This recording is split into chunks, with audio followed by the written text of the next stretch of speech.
Right, well, a very warm welcome to this latest template. This one will save you hours of time, as will they all. You can see roughly what's in here. It's a enterprise security risk assessment template, fully worked, 115 pages. You will need to change the name of the organization because XYZ Corporation, or Acme in this case, doesn't exist.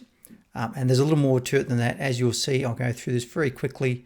It's a very, very detailed document which goes right into the scope and the context, the org chart, gives you a framework. You can edit everything on this. Talks about the security culture, results of a survey. You may not want to use all of this, but it's there. You can copy, paste, delete, change. There's a strong guidance. It's essentially also a how to do a security risk assessment at the enterprise level based around the security risk management body of knowledge. Threat analysis, so there's quite a bit of detailed threat assessment, talking about assets at risk, how they're assessed, various ratings and structures around that, vulnerability assessment, some material around there based on the security risk management body of knowledge, of course. And then we risk identification, talking about some of the drivers of that.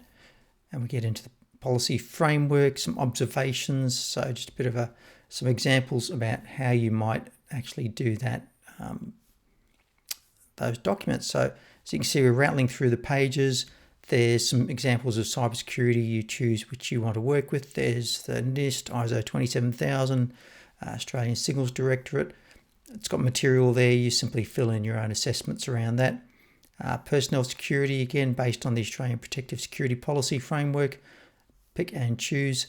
This particular example uses two approaches, and you could use either or both. The first one is the bow tie table, looking at how the threats and hazards turn into risk events and controls.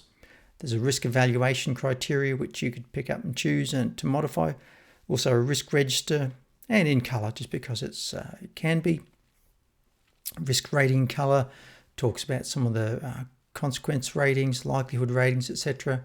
And then there's quite a bit of detail around these, as you can see.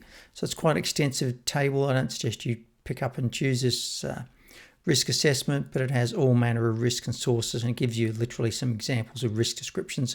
So rather than reinvent the wheel, you could copy and paste that column and think, how many of these risks apply to me? Risk treatment register, similarly, it's got its own little framework. It talks about how that risk plan might be done separately. Then we get into additional resources, of course, and that's the end of it, the disclaimer, last but not least. Thank you. I hope it's useful. You'll see an overview of it in some of the other documents there.